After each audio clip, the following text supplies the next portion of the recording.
Praise the Lord. आप सबको जय मसीह की। मैं परमेश्वर का धन्यवाद देता हूं आज की सुबह दिखाने के लिए। एक और दिन परमेश्वर ने हम सबके जीवन में जोड़ दिया। हम परमेश्वर को कोटि कोटि धन्यवाद दें। एक नया संदेश लेकर मैं आपका दोस्त पास्टर राज मसीह आपके सम्मुख उपस्थित हूं और आप देख रहे हैं मेरा यूट्यूब चैनल जिसका नाम है ब्रदर राज मसीह। मैं आपसे गुजारिश करता हूं, निवेदन करता हूं कि मेरे इस चैनल को सब्सक्राइब कीजिए, बेल आइकन को दबाइए ताकि नोटिफिकेशन आपके पास पहुंचे। नया वीडियो, नई जानकारी बिना व्यवधान, बिना रुकावट के आपके पास पहुँच जाए। मेरे वीडियोस को लाइक कीजिए और शेयर कीजिए और कमेंट्स बॉक्स में आकर मुझसे ज़रूर बातचीत कीजिए। Praise the Lord. दिल्ली में थोड़ी ठंड बढ़ गई है, इसलिए मुझे जैकेट पहननी पड़ी आज। तो इस ठंड से परमेश्वर हम सबको बचा कर रखे, सुरक्षित रखे, ये मेरी प्रार्थना है। आज का संदेश जो बहुत गंभीर है, क्योंकि हम सभी जानते हैं कि प्रभु यीशु मसीह का शुभागमन बहुत निकट है और प्रभु यीशु मसीह कभी भी आ सकते हैं। और पहला जो आगमन था प्रभु यीशु मसीह का, वो हमारे उद्धार के लिए था, और अब जो दूसरा आगमन है वो न्याय के लिए होगा। उद्धार हो चुका है, न्याय का इंतज़ार करें। 5 बातें हैं ऐसी जिसका न्याय प्रभु करेगा। न्याय तो कई प्रकार के होंगे, लेकिन मैं आज एक मनुष्य की बात कर रहा हूँ, मैं अपनी या आपकी बात कर रहा हूँ। तो अब होगा 5 बातों का न्याय। 5 बातों का न्याय होगा। वो कौन सी बातें हैं वो मैं आपको आगे चलकर बताऊंगा। ध्यान से सुनिएगा। बहुत ही महत्वपूर्ण, बहुत ही गंभीर आज का जो टॉपिक है वो है। कोई इसमें मेरी अपनी बातें नहीं है, सारी बातें बाइबल से हैं। इन बातों को हम जब जानेंगे तब पता चलेगा कि हाँ, सच में इन बातों का न्याय होगा और ज़रूर होगा, क्योंकि परमेश्वर हमारी एक एक एक्टिविटीज़ पर ध्यान रख रहा है। हमारे हर एक चाल चलन पर, हर एक बातों पर उसकी दृष्टि है, और एक एक बात जो है वो लिखी जा रही है, क्योंकि न्याय के समय वो सबूत होगा खुदा के पास, परमेश्वर के पास, कि देखो ये तुमने काम किए हैं, ये तुमने ऐसा किया है, अब इसका न्याय तुम होगा। तो ध्यान से सुनिए, बहुत गंभीर मैसेज है आज का।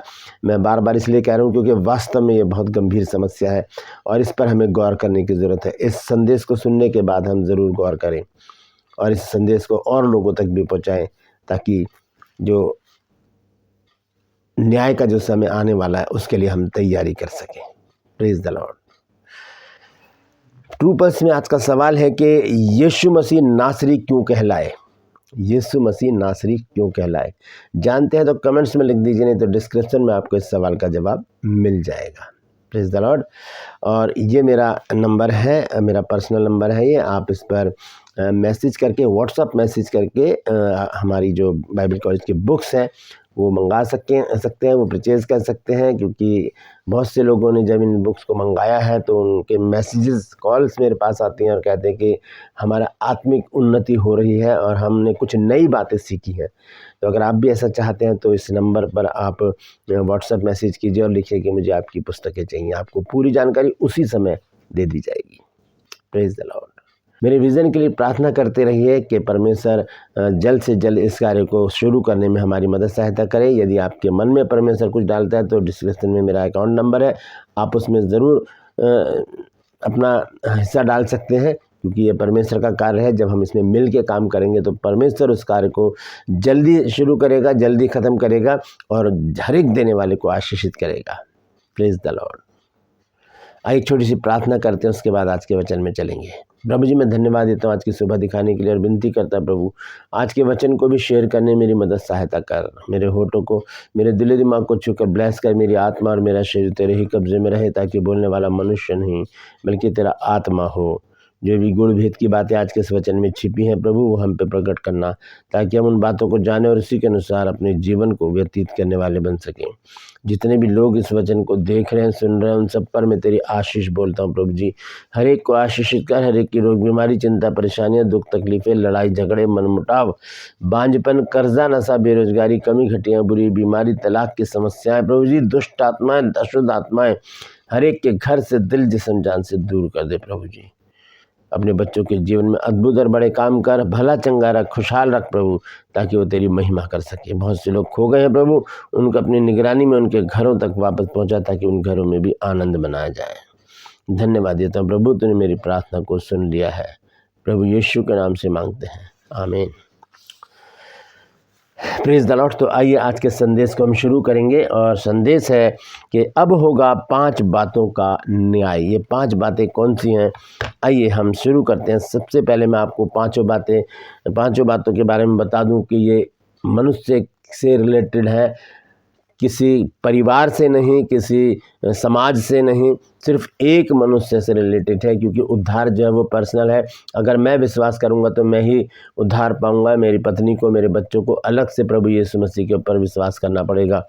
तो उद्धार जो है वो पर्सनल है, निजी है, इसलिए बहुत ज़रूरी है कि हम अपने विषय में विचार करें कि हम कहाँ पर हैं, क्या कर रहे हैं, क्या नहीं कर रहे हैं। तो आइए सबसे पहले हम देखेंगे कि ये 5 बातें कौन सी हैं जिनका न्याय प्रभु यीशु मसीह करने आ रहे हैं। सबसे पहली बात है हमारे विचार। हमारे विचारों का न्याय होगा, क्योंकि जो हम सोचते हैं उसे परमेश्वर सुन लेता है, चाहे वो अच्छी बातें सोचें हम, चाहे बुरी बातें सोचें। इस विषय पर मैं एक वीडियो बना चुका हूँ, आप मेरे टाइमलाइन में देख सकते हैं। तो हम देखेंगे विचार के विषय में उत्पत्ति 6 अध्याय जब हम पढ़ते हैं उसका 5 पद, तो वहाँ पर देखिए क्या लिखा है। जब परमेश्वर ने देखा पृथ्वी पर लोगों को, तब परमेश्वर का मन बड़ा खेदित हुआ और परमेश्वर मनुष्यों को बनाकर पछताया। और क्या कहा परमेश्वर ने, और 5 आयत में लिखा है, और यहोवा ने देखा कि मनुष्यों की बुराई पृथ्वी पर बढ़ गई है और उनके विचार में जो कुछ उत्पन्न होता है सो निरंतर बुरा ही होता है। हमारे विचारों में जो बुराई चल रही होती है, और इसमें बहुत सारी बातें चलती हैं दिमाग में। बुराई चलती है, व्यभिचार चलता है, हत्या, चोरी, ये सारी बातें क्या दिमाग में चल रही होती हैं। गलत बातों की बात हो रही है यहाँ पर। जो गलत सोच रहे थे लोग, यहाँ पर परमेश्वर ने देखा कि इनके विचार जो हैं ये गलत हो गए हैं। यहोवा ने देखा कि मनुष्यों की बुराई पृथ्वी पर बढ़ गई है और उनके मन के विचार में जो कुछ उत्पन्न होता है तो निरंतर बुरा ही होता है। बुरा करेंगे तो उसका फल भी बुरा ही मिलेगा हमको। दोस्तों, बहुत ज़रूरी है कि हम अपने मन पर काबू करें, अपने मन को कंट्रोल में करें, अपने मन की रक्षा करें, क्योंकि हम देखते हैं नीति वचन 4 अध्याय के 23 पद में लिखा है, सबसे अधिक अपने मन की रक्षा कर, क्योंकि जीवन का मूल स्रोत, बेस, जड़ यही है, यहीं से सब कुछ चलता है। तो अगर हम अपने मन को कंट्रोल करेंगे, अपने मन में अच्छी बातें रखेंगे, तब क्या होगा, हमें दंड के समय हमें हियाव होगा कि हम परमेश्वर के सामने खड़े रह सके। अन्यथा हमारे विचार हमें नरक कुंड की आग में डाल सकते हैं।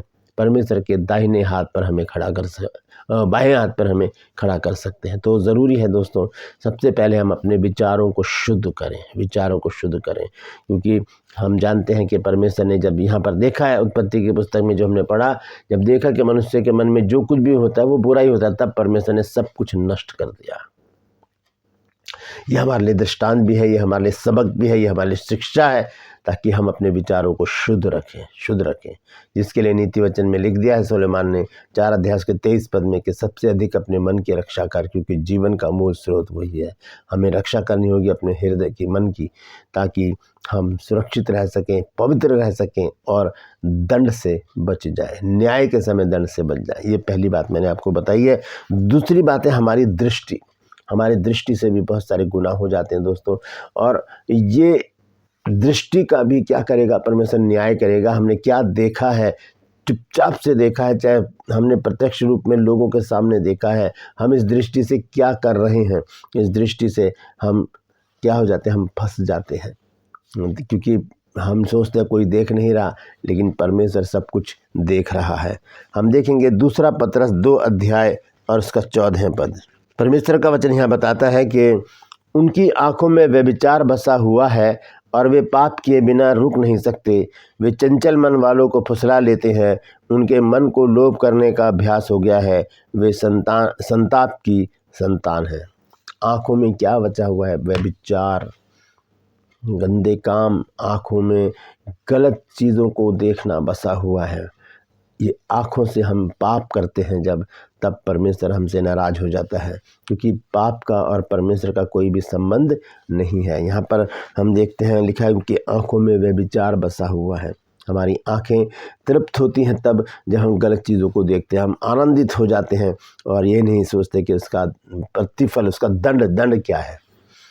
परमेश्वर का वचन हमें बताता है कि हम अपनी दृष्टि को भी काबू में रखें।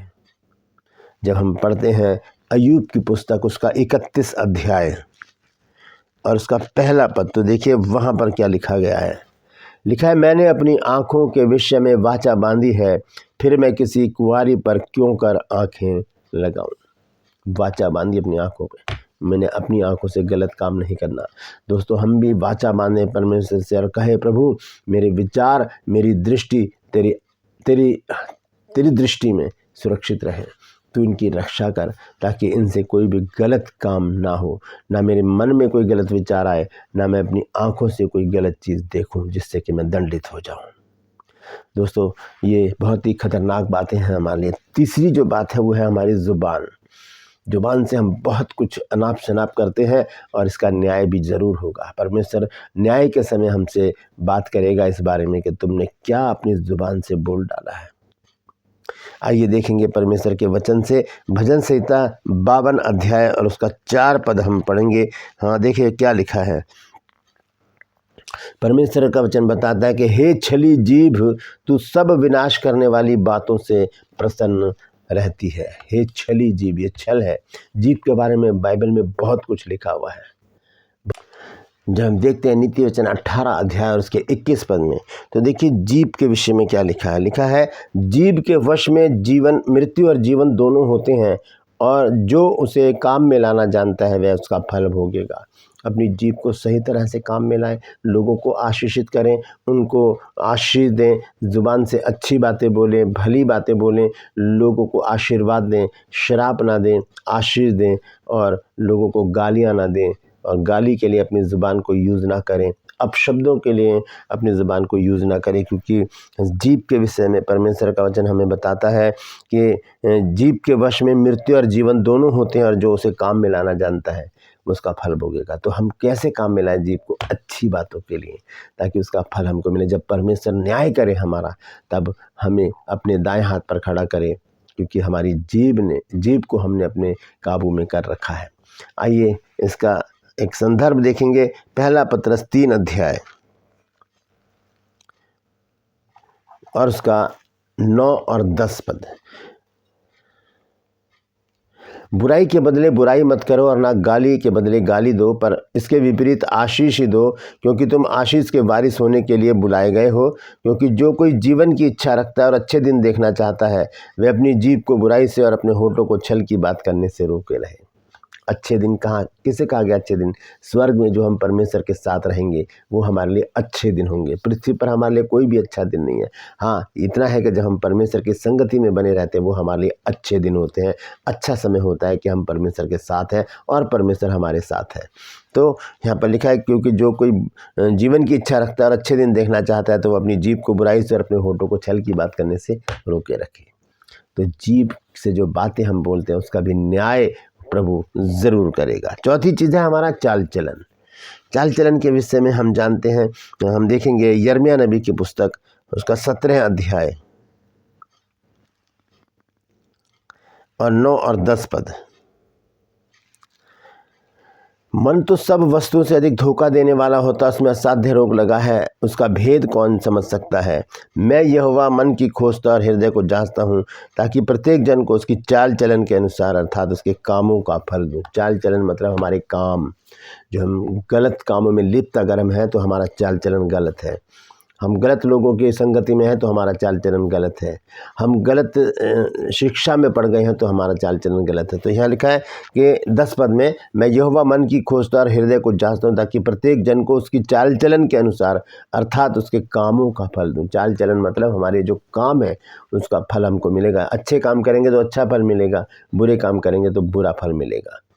नीति वचन में इसके विषय में क्या कहा है सुलेमान ने? जब हम 16 अध्याय का 7 पद पढ़ते हैं तो वहाँ पर लिखा है, जब किसी का चाल चलन यहोवा को भाता है, तब वह उसके शत्रुओं का भी उससे मेल कराता है। फिर हमारा कोई शत्रु नहीं होता। लिखा है जब किसी का चाल चलन परमेश्वर को भा जाता है तो उसके शत्रुओं से भी वो उसका मेल कराता है। Praise the Lord.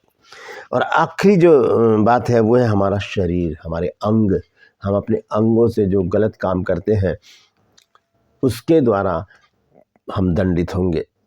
क्योंकि न्याय जो होगा वो हमारे शरीर का भी होगा, हमारे विचार का तो होगा ही, हमारी दृष्टि का तो होगा ही, हमारी ज़ुबान का तो होगा ही, हमारे चाल चलन का तो होगा ही, हमारे पूरे शरीर का भी न्याय करेगा परमेश्वर।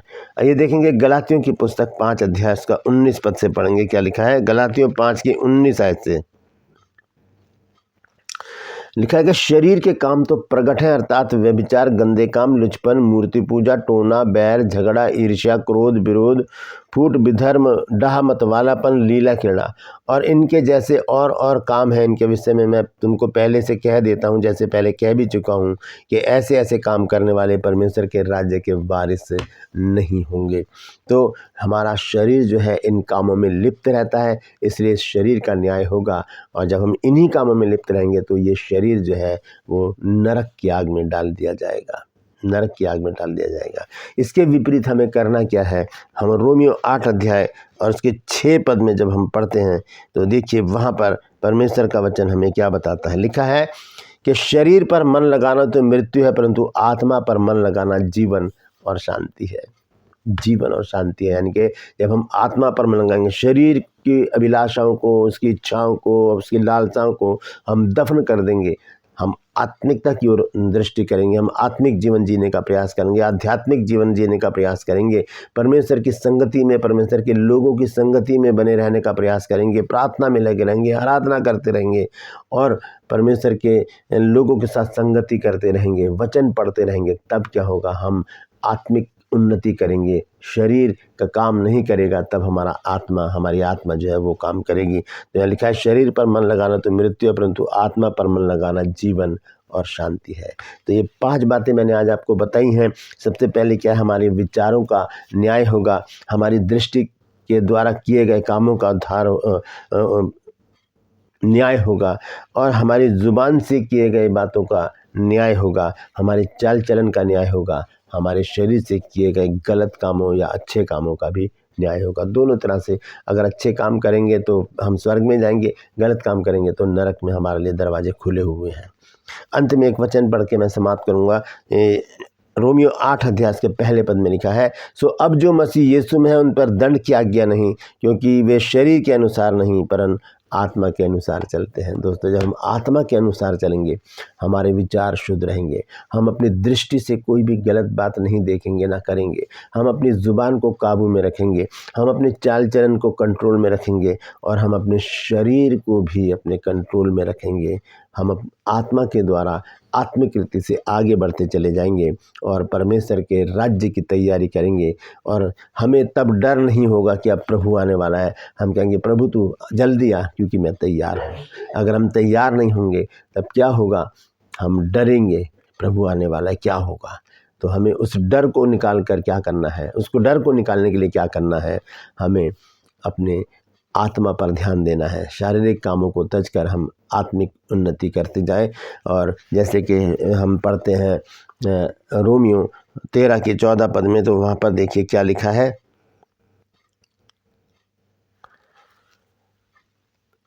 लिखा है, वरन प्रभु यीशु मसीह को पहन लो और शरीर की अभिलाषाओं को पूरा करने का उपाय ना करो। तो ये सारी शरीर की अभिलाषाएं, विचार, दृष्टि, जुबान, चाल चलन और हमारा शरीर, ये हमें नरक की तरफ लेकर जाते हैं। हमें अपनी आत्मा को बलवंत करना है ताकि हम स्वर्ग की तैयारी कर सकें। Praise the Lord. परमेश्वर इन वचनों के द्वारा हम सबको आशीष दे। यदि आज आपने कुछ नया सीखा है तो कमेंट्स में ज़रूर लिखिए और इस वचन को शेयर कीजिए ताकि और भी लोग इन बातों को जान सकें। ट्रू पल्स में आज का सवाल है कि प्रभु यीशु मसीह नासरी क्यों कहलाए थे, नासरी क्यों कहलाए। जानते हैं तो कमेंट्स में लिख दीजिए, नहीं तो डिस्क्रिप्शन में आपको इस सवाल का जवाब मिल जाएगा। मेरा नंबर है, अगर आप परमेश्वर के दास दासी हैं और सेवकाई में हैं और आपने कभी बाइबल कॉलेज नहीं किया है तो इन बुक्स को आप मंगाइए, परचेज़ कीजिए ताकि आपकी आत्मिक उन्नति हो और आपको बहुत सारे sermon जो है वो मिले। आप उन बातों को जान सके जो बाइबल में नहीं लिखी हैं, क्योंकि ऐसी बातें इन पुस्तकों में हैं जिनको जानना बहुत ज़रूरी है, आत्मिक रीति से जानना बहुत ज़रूरी है। आपकी आत्मिक ग्रोथ के लिए ये बुक्स बहुत ज़रूरी हैं। तो इस नंबर पर व्हाट्सएप मैसेज कीजिए और लिखिए कि मुझे आपकी पुस्तकें चाहिए, आपको उसी समय पूरी जानकारी दी जाएगी। Praise the Lord. और मैं गुजारिश करता हूं कि मेरे इन चैनल को सब्सक्राइब कीजिए, बेल आइकन को दबाइए ताकि नोटिफिकेशन आपके पास पहुंचे, नया वीडियो नई जानकारी बिना व्यवधान बिना रुकावट के आपके पास पहुंच जाए। मेरे वीडियोस को लाइक कीजिए और शेयर कीजिए और कमेंट्स बॉक्स में आकर मुझसे ज़रूर बातचीत कीजिए। Praise the Lord. मेरे विज़न के लिए प्रार्थना करते रहिए, और अगर परमेश्वर आपके मन में कुछ डालता है तो ज़रूर आगे आइए। डिस्क्रिप्शन में मेरा अकाउंट है, उसमें आप अपना भेंट डाल सकते हैं ताकि वो भेंट उस विज़न के काम आ सके। Praise the Lord. आज के लिए बस इतना ही, फिर मिलूंगा एक नए संदेश के साथ, एक नया वीडियो लेकर। तब तक के लिए मुझे इजाज़त दीजिए, लेकिन अपना और अपनों का ख्याल रखिए और इन 5 बातों को ध्यान में रखते हुए अपने जीवन को व्यतीत करने का प्रयास कीजिए। Praise the Lord. परमेश्वर आप सबको आशीष दे।